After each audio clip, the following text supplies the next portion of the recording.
Okay, what we're interested in is mobilisation. Okay. I'm interested in mobilisation of new voters, working class voters in particular. Do you have any thoughts on, not simply, obviously I'm keen on the Sinn Féin view, and I'm seeing later on, Richard Boyd Barrett. Yeah. But I'm keen just in your ideas as an astute observer of the scene. Is there been a change with austerity in attracting new voters with things like water charges, property tax, USC? It's too early to tell on the water charges because the big mobilisation only started last September. And I just don't think we can test that as yet. Let me make a couple of points.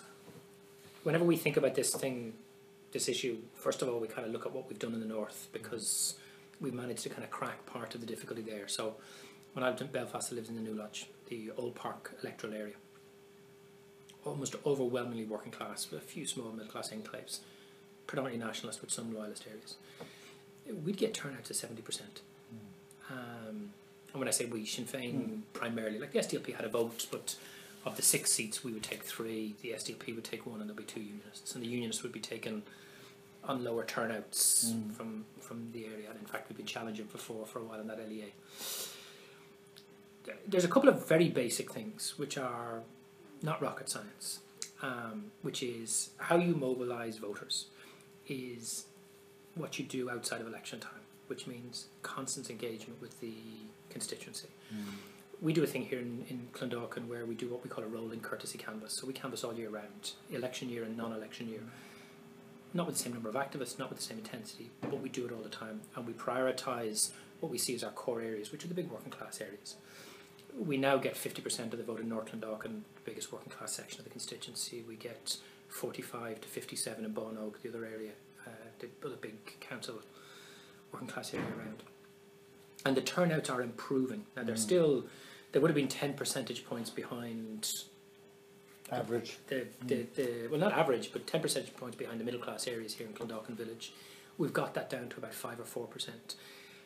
That's about giving people a reason to vote. So some of it is just you're always in contact, you're always working, you're always engaging with people. And then the next thing is other kinds of mobilisations which aren't necessarily electorally motivated. So they could be community campaigns of various kinds, clean-ups within estates. It could be working with environmental groups. It could be working with soccer clubs in the areas. Just anything that you can then make people realise that actually there is a reason to vote here. Obviously, we're trying to make them realise there's a reason to vote for us. Yeah. But we've been trying to get the council to change some of its voter registration mechanisms. So the voter registration out here is standard, knock on doors, all the rest of it. What we want them to do is much more proactive stuff inside schools, inside religious groups or community groups from within the new communities, within the Travellers Development Project. So to proactively go into those spaces where young people are, travellers are, non-European nationals are, and encourage voter registration in that way. We're actually finding that there isn't a real problem with voter registration among the new communities. Okay. It's pretty much, once they have the entitlement to register, they're on the register, because that's part of the status of, of being a citizen. Exactly, right? Or even pre-citizen, when they have the stamp 4 and they have the right to vote in the locals. Like you'll see it on the electoral registers out here. You go to the estates that have larger non-Irish born communities, like South Lucan, for example. Earl's Fort is one estate, 600 houses. I'd say 20-25% of the households in the estate aren't born in Ireland. Okay. Right? They might have kids born in Ireland, but the parents are. That's a rough guess. They're almost all on the register. Whether they vote or not, of course, is another question. I think a couple of things are going to make a difference. The marriage equality referendum is going to make a difference in the election. We could see it here, and you could track this in all the other local authorities. Supplementary register, we would normally get about an extra 300 people in the county on the supplementary register. I think the figure was about 3,000, right? And again, you could check with I'm sure the registration people would. A little bit of that was people who were on the register, but because checktheregister.ie has such a poor search function, they couldn't confirm it. But actually, if you were in here in the office on the 2 or 3 days up to the deadline, it was overwhelmingly under 30s, right? And they didn't just come in with the form, they had to go across to the Garda station, get it stamped and come across. You could see it in the campaign, like the Yes Equality campaign here in Dublin Midwest, which was, I think, reflective in lots of areas. Very large group of people significant number of whom were young people who had never been out politicking or canvassing or before. And the fact that they had such a big win, the water protests, there's been some very big local water protests, like we've had on some of the big marches here, we've had 3,000 people.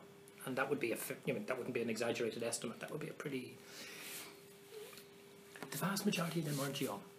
The vast majority of them are people in their 40s, 50s and 60s. That's my sense of it. And they're people who vote anyway, whether they're in working class or middle class areas. They would be by and large people in employment, maybe people who'd lost employment but who would have a history of. So that's why I'm not sure about... I think a lot of those people are already electorally mobilised. Okay. But I think the marriage referendum, certainly with the youth vote, is going to make a difference. Are they electorally mobilised to, and are they predisposed to potentially change their vote, do you think? Absolutely, absolutely. And I saw you on the late review, or whatever the hell they call it now, last night, making the point that there are people who pay water charges who don't want to pay. Yeah. And who, would you consider so are you targeting those type of voters? Like we'd be quite, like we have a small organisation.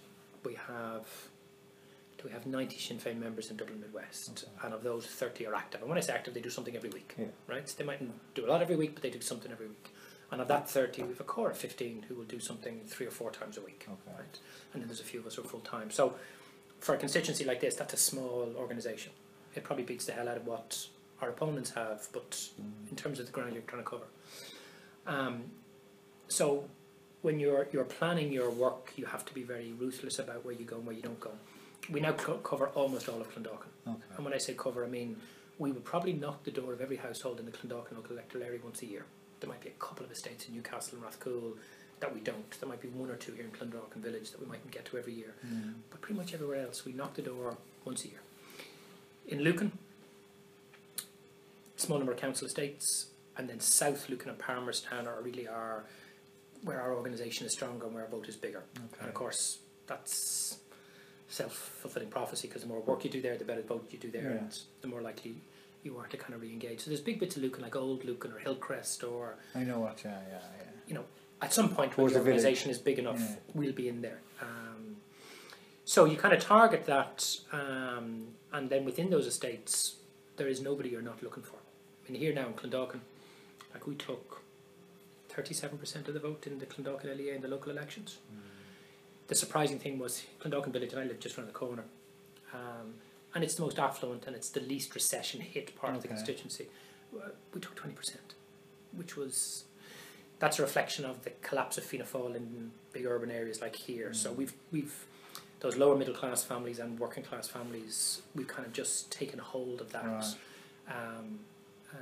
So if you go, there are some estates here in the village, and there are people who are very law abiding, you know, would never miss a bill payment on anything, are very angry about the water charges, but they're not ready not to pay, right? Even though the sanctions, it's clear that it's all 12 months along. Whereas what we're finding is, like in some of the working class estates, you know, a typical kind of respectable working class family, do you know what I mean? Him and her, they've worked their entire lives, they've scraped together, they've got the kids into college, and the kids have done well, and now pay their taxes, live in private homes, whatever else. But they weren't paying, right? In fact, what they were doing is they were putting off the money into a little envelope at the back of the mantelpiece, and saying, that's there. If they come for us, if we have a problem, we have it. But we're... and actually it's those kinds of couples that have pushed the non-pay figures up to the level it is. I think, you know... Do you siphon off austerity from water charges? Can you do that? Do you know? So is there? Let's say Irish Water didn't exist, and there was, you know, it was just being paid out of general taxation as was the norm. So in other words, have you seen a big change since the austerity hit? Let's say 2009. In terms of how people's but willingness to vote. I looked at your statistics in terms of your elections, obviously, from 2009, 2011. I don't see... And last year, of course. a rise in anti-politics in this constituency, right? When I'm saying that, I mean just on the ground, right? There was the huge hostility towards Fianna Fáil in 2011. Yeah. That has now transposed onto a very significant hostility, particularly towards Labour, oddly enough, right? For all the reasons that you know as well as I do. And the hostility to Fine Gael isn't as great in the sense that the places where I'm going, generally speaking, people didn't vote for Fine Gael anyway, Right. and they didn't expect Fine Gael to do anything other than. What we've done. So the hostility towards Labour is more because they feel more let down by. And when I say hostility, like, you know, I remember, and these are just anecdotes, but they're by way of example. There's an estate just around the corner called Leyland, right? Typical council estate, now over 50% purchased, very settled, Right. slightly older population, but still some young families. I remember in 2011 calling at this one door and being chased away by the man, like just chased away, right? And I'm one of these people who I'll never not call at somebody's door, so even if I know I'm going to get chased away, I'll always do the courtesy of calling back. So I think in the presidential campaign, I called again. And he chased me away, right, in the Martin McGuinness campaign. And then we'd done a little bit of work locally about an issue, right, and we had called on the door. We use this survey technique a lot. So let's say there's a particular problem in your estate, right, and one resident raises it with me. We'll go in and we'll survey the whole estate, right, and we'll do that to see what's the extent of the problem, what are people's views, do people have ideas around solutions, and then we'll try and use that for publicity purposes, but also try and get a solution, right. So for example, we have a Greyhound recycling plant down the road, lots and lots of problems about their non-compliance with their environmental statutory, their licence. Huge problems of flies and odour. It's been going on for years. So every year in June or July we survey about 200 houses that are in proximity to it with exactly the same survey, asking them are they experiencing problems, is it worse or better than last year, blah, blah, blah. And then we use that to try and encourage people to make complaints to the Environmental Protection Agency, to try and get meetings with greyhounds, whatever. So we were doing one of these things in this guy's estate, and again when we went to his door to get him to fill in the survey, he dismissed us. He said, oh, everybody's been trying to fix that problem for ages and we don't want to know. We're a little bit more persistent than most people and we got the problem resolved, right? So we were doing another canvass. I think it was for the austerity treaty. And I called at his door and there was no answer. So I left the thing and out he came, right? And he apologised to me for how he had treated me in the two previous things. He'd apologised for saying that the thing couldn't be fixed when it was fixed. But the really interesting thing that he said was, lifelong train driver, shop steward with the old, I presume it was the MBRU, right? Lifelong Labour Party member, card-carrying Labour Party member, and very hostile to Sinn Féin. So he's not one of these people who was soft on the national question. He was, and he was so angry with the Labour Party, right? So what the austerity treaty was 2012. So was that before or after the presidential election? After, it was May 2012. Fine. The presidential election was November. 6 months ago. And that, well, he wasn't telling us he was necessarily going to vote for us, right? That wasn't, he hasn't gone that far. He's giving you an earring. He was expressing a level of anger towards his own party that he had been in. This guy's in his 70s, he's retired, which was kind of remarkable. After only a year, not even a year. Right? And expressing it to somebody like me who he shouldn't be talking to at all, given by, right? That's not an unusual occurrence. Okay. Another man around the corner, really, really nice fella in his early 70s, again, lifelong member, canvassed for the party for years. He's now an active supporter of ours. Okay. His son was always a Shinner. So we get that a lot. So those people who are angry aren't saying they're not going to vote. In fact, the very opposite. Those people who are angry can't wait for the opportunity to vote. The people I would be worried about would be two groups of people. Lower middle class voters who were Fianna Fáil and then Labour, right? And who are absolutely hammered. And it's not an anger, it's they're like this. They're just barely managing to keep the thing together. So during the presidential election, some of those houses we knocked in onto, people just weren't interested in engaging. They're people who would have traditionally voted. Okay. And I think it's because they're less likely to be open to the message we're given. They don't see anything else out there. We don't have any strong independents in this constituency. So there isn't, and they feel so badly let down.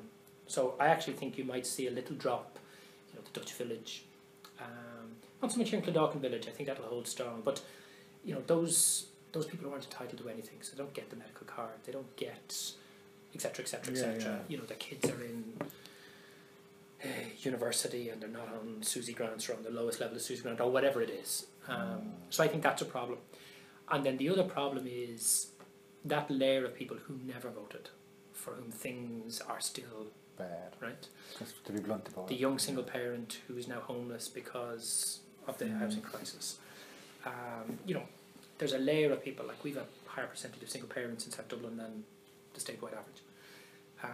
And they've been particularly acutely affected. You'll see the figures from the Homeless Agency by the homeless crisis, because the housing situation is much more precarious. Yeah. And it's the 2 and 3 beds that have really shot up in the rental market. So some of those, if we've worked directly with them, might vote, or if somebody else has worked directly with them, they might. But again, it's a little bit like the lower middle class family just hanging on. There's so much going on there that, but they probably didn't vote before anyway. Is it a classic plague in all your houses, no matter what you do? I mean, no matter what you as Sinn Féin do. I think, for example, for the lower middle class voters, I think if you have a really strong candidate in your area, Like yourself. who can, no comment, who can really engage with, you know, so when I get somebody in the door and they're saying, like, look, what's the point, right? Somebody who's able to then convince them, I think that might make a difference. But you need a big organisation to be able to get to all of those people, right? But for example, I mean, I found this in the Meath East by-election. So I was canvassing around Ashburn. Like, we have a great candidate there, but he was only in the field and people didn't know him. Darren O'Rourke, he's now in the council. And I met him during the Shannon campaign that I was involved in. And he's quite a shy fella. Yeah. So he's somebody who it takes a while, you know, a quick conversation on the door, you're not going to get a good sense of him. And I met some of these exactly these kind of lower middle class struggling couples I'm talking about. And like, you know, they would say things like, they really liked what Pierce Doherty said and he made an awful lot of sense. They really didn't like Jerry. They were nervous about the party's economic credibility. You know, and they didn't know